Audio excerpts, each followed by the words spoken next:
નમસ્તે મારા વાલા બાળ મિત્રો, શ્રી જ્ઞાનજ્યોત વિદ્યાલય પાસોદરાના આ ડિજિટલ પ્લેટફોર્મ પર હું આપનું હાર્દિક સ્વાગત કરું છું. ધોરણ 6માં સામાજિક વિજ્ઞાન આપણું ઘર પૃથ્વી વિશે આપણે અભ્યાસ કરીએ છીએ. તો હવે આપણે આગળ જોશું. તો આપણો આજનો ટોપિક છે કટિબંધો, જેને અંગ્રેજીમાં ઝોન કહેવામાં આવે છે. કટિબંધો એટલે કે સૂર્યના પ્રકાશથી પૃથ્વીનો જે તાપમાન છે, ગરમી છે, ઠંડી છે વગેરેની માહિતી દર્શાવે છે. તેને આપણે કટિબંધો કહી શકીએ. બાજુની આકૃતિ પરથી પૃથ્વીના તાપમાન, પ્રકાશ, ગરમી અને ઠંડીના આધારે સ્પષ્ટ રીતે જુદા જુદા વિભાગોમાં વેચાઈ જાય છે. તેને કટિબંધો કહે છે. તો કે પૃથ્વીનું જે તાપમાન છે, ગરમી છે, ઠંડી છે, પ્રકાશ છે વગેરેને જુદા જુદા ભાગોમાં વેચાઈ જવું, તેને આપણે કટિબંધો કહીએ છીએ. વધારે તેમજ ઓછા પ્રકાશ અને ગરમી મેળવતા ભાગોને નીચે મુજબ 3 વિભાગમાં વહેંચવામાં આવે છે.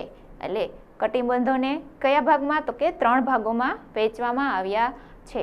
તો અહીંયા આપણે આકૃતિ 9.10માં કટિબંધોની માહિતી લેશું. તો કે અહીંયા સૂર્ય છે. હવે તેનો પ્રકાશ પૃથ્વી પર આ રીતના લાંબા અથવા ટૂંકા ગાળે પડે છે.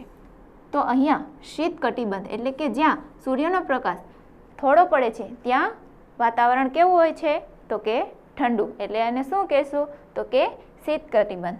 તો અહીંયા ઉપર અને નીચે પૃથ્વીના પર સૂર્યના કિરણો લાંબા અંતરે પડવાથી ત્યાંના વાતાવરણો કેવું છે? તો કે ઠંડુ છે.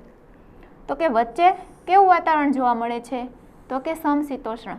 તો કે નહીં ઠંડી નહીં ને ગરમી, એટલે કે મધ્યમ વાતાવરણ જોવા મળે છે.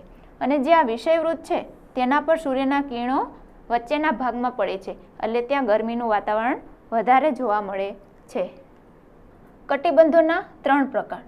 ઉષ્ણ કટિબંધ એટલે કે અતિશય ગરમી. ઉષ્ણ કટિબંધમાં અતિશય ગરમી એટલે કે સમશીતોષ્ણ કટિબંધ એટલે કે સપ્રમાણ ગરમી અને ઠંડી, એટલે કે ગરમી પણ નહીં અને ઠંડી પણ નહીં. અને શીત કટિબંધ એટલે કે સખત ઠંડી, જેને આપણે શિયાળો, ઉનાળો અને ચોમાસું કહીએ છીએ. પૃથ્વીના ગતિના પ્રકારો. બધા ગ્રહોની જેમ પૃથ્વીના પણ ફરવાની 2 પ્રકારની ગતિ છે. તો કે પૃથ્વી કઈ રીતના ફરે છે? તો કે 2 પ્રકારની ગતિ. એક તો પોતાની ધરી ઉપર ફરે છે અને બીજી કે સૂર્યની બાજુએ ફરે છે. એટલે કે પૃથ્વી 2 રીતના ફરે છે, બધા ગ્રહોની જેમ.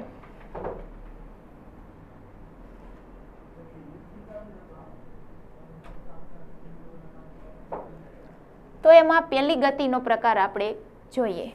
તો કે પહેલું છે પરિભ્રમણ એટલે કે રોટેશન. પરિભ્રમણ એટલે કે પૃથ્વી પોતાની ધરી ઉપર ફરે છે બાળકો, તો એને પરિભ્રમણ કહેવામાં આવે છે. ભમરડો પોતાની ધરી પર ફરે છે. તો આપ સૌએ ભમરડો તો જોયો જ હશે ફરતો. તો તે ફરતો હોય ત્યારે કેવો લાગે? તો કે પોતાની ધરી ઉપર ફરતો હોય છે. તે પૃથ્વી પોતાની ધરી પર પશ્ચિમથી પૂર્વ દિશામાં ફરે છે. તો કે પૃથ્વી તમને ખબર જ છે કે 24 કલાક પોતાની ધરી ઉપર ફરે છે. તો કઈ રીતના ફરે છે? તો કે પશ્ચિમથી પૂર્વ બાજુ ગોળ ફરે છે. પૃથ્વીની આ ગોળ ચક્કર લગાવવાની ગતિ દૈનિક ગતિ કહેવામાં આવે છે. એટલે કે દૈનિક ગતિ એટલે કે આખા દિવસ દરમિયાનની રોજની ગતિ. એટલે કે આખા દિવસ દરમિયાન પૃથ્વી પોતાની ધરી ઉપર એક ચક્કર પૂરો કરે છે, જે આપણે આગળ અભ્યાસ કર્યો છે. તેને પરિભ્રમણ પણ કહે છે. તો કે એને પોતાની ધરી ઉપર ફરવું એટલે કે પરિભ્રમણ. પૃથ્વી વિષુવવૃત્ત પર કલાકના 1670 કિલોમીટરની ઝડપે એક ચક્ર પૂરું કરે છે.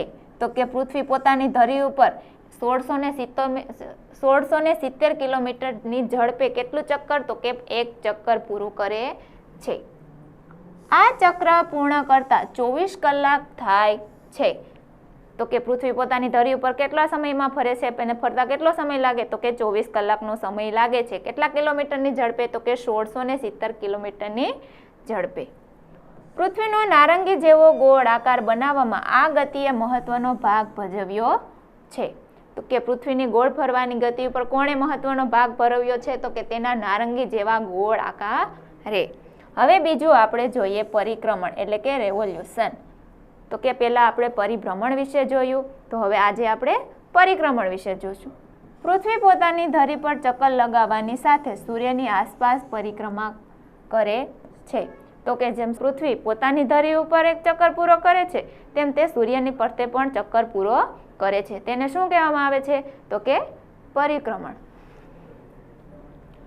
આ પરિક્રમા પૂરી કરતા પૃથ્વીને લગભગ 365 દિવસ લાગે છે. તો કે સૂર્યની ફરતે પૃથ્વીને ફરતા કેટલો સમય લાગે છે? તો કે 365 દિવસનો સમય લાગે છે, જેને આપણે 1 વર્ષ કહીએ છીએ.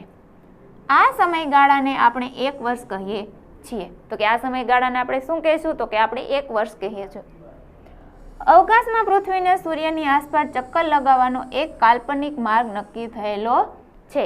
તો કે આકાશમાં પૃથ્વી સૂર્યની આસપાસ ફરે છે, બરાબર. તો કે તેના માટે એક ચોક્કસ ગતિ નક્કી કરેલી છે, એક માર્ગ નક્કી કરેલો છે. તો કે કઈ રીતના?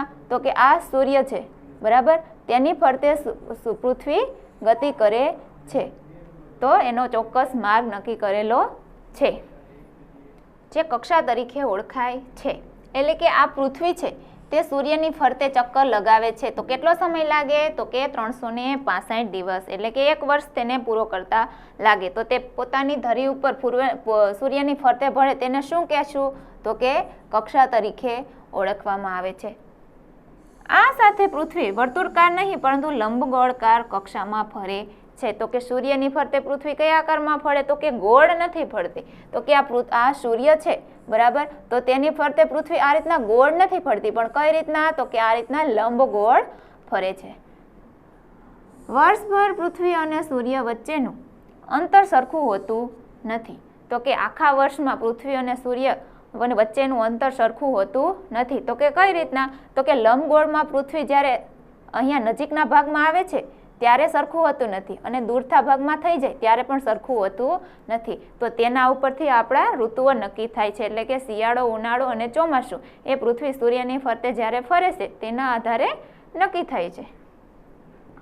પૃથ્વી પોતાની ધરી પર 23.5 અને કક્ષાની સાથે 66.5 અંશનો ખૂણો બનાવીને ફરે છે. તો કે આ વસ્તુ યાદ રાખજો બાળ મિત્રો, કે પૃથ્વી પોતાની કક્ષા ઉપર કેટલું? તો કે 23.5 અને સૂર્યની ફરતે તો કે 66.5નો ખૂણો બનાવીને ફરે છે.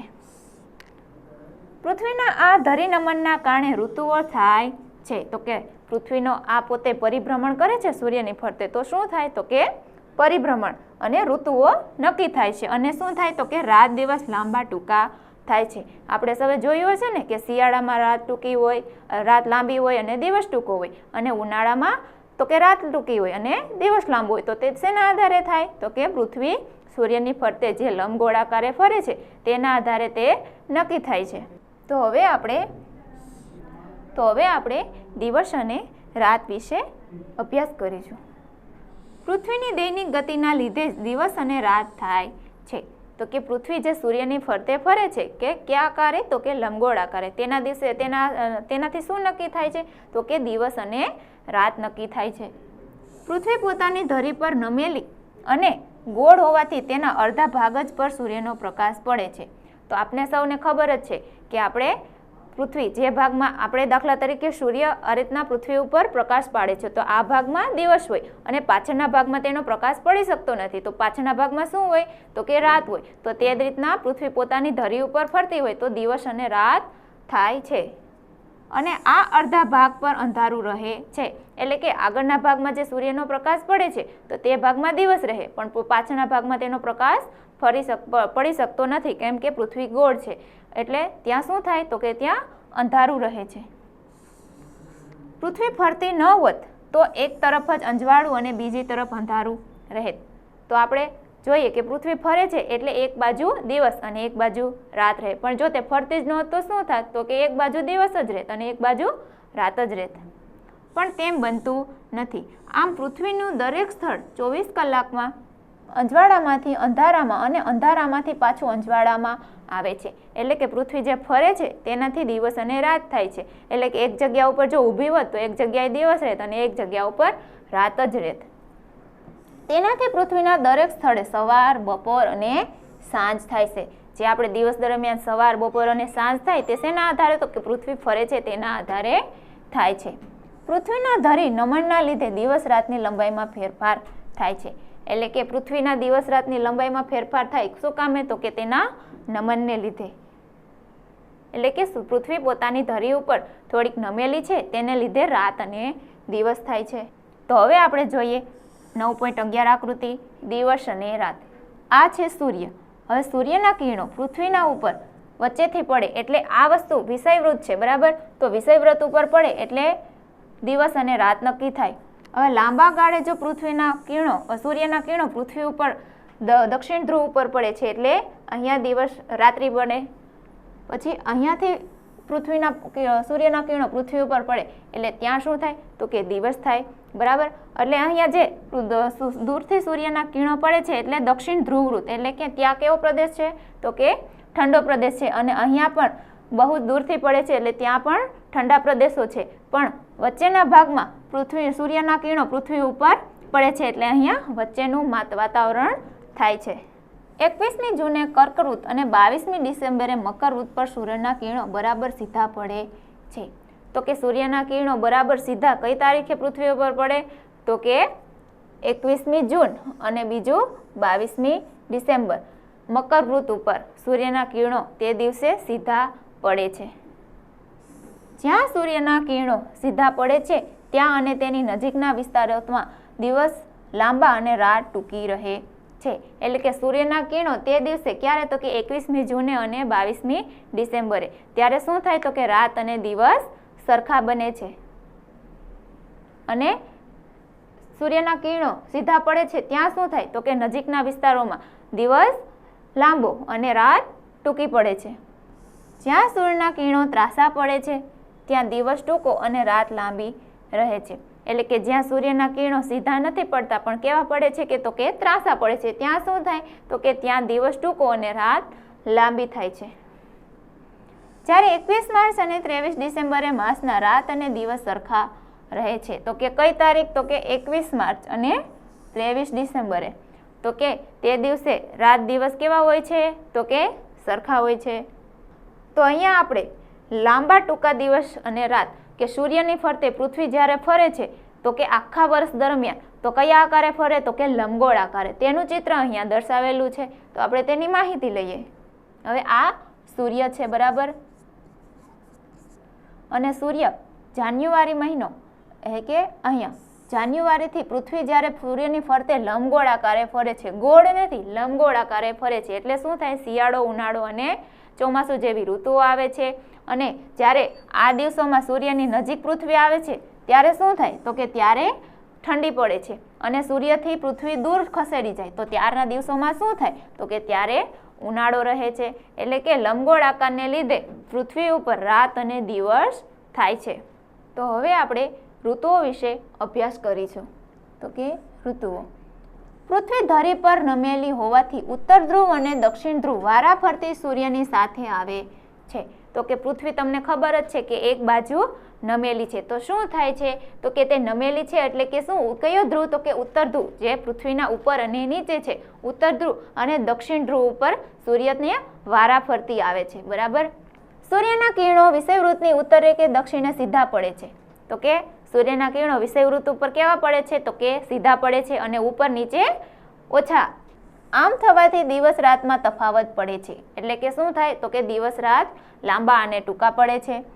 આથી વધારે સમય સૂર્યપ્રકાશ મેળવતા વિસ્તારોમાં ઉનાળો અને ઓછા સમયમાં સૂર્યપ્રકાશ મેળવતા વિસ્તારોમાં શિયાળો અનુભવાય છે. એટલે કે જે વિસ્તારોમાં સૂર્યપ્રકાશ ઓછો પડે છે તો કે ત્યાં શું થાય? તો કે ત્યાં શિયાળો. અને જ્યાં વધારે સૂર્યપ્રકાશ મળે છે તો ત્યાં વિસ્તારોમાં શું અનુભવાય? તો કે ત્યાં ઉનાળો અનુભવાય છે.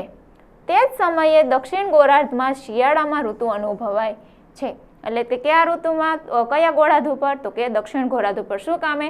તો કે ત્યાં સૂર્યના કિરણો વધારે જોવા મળે છે. તો એટલે ત્યાં શું થાય? નહીં, ઓછા જોવા મળે છે એટલે ત્યાં શિયાળો અનુભવાશે. જે માનવ જીવન પર સીધી અસર કરે છે. એટલે કે તે માનવ જીવન ઉપર સીધી અસર કરે છે. તો આજે આપણે આ તાસ અહીંયા વિરામ આપીએ. હવે મળીશું આપણે આગળના લેક્ચરમાં. આભાર.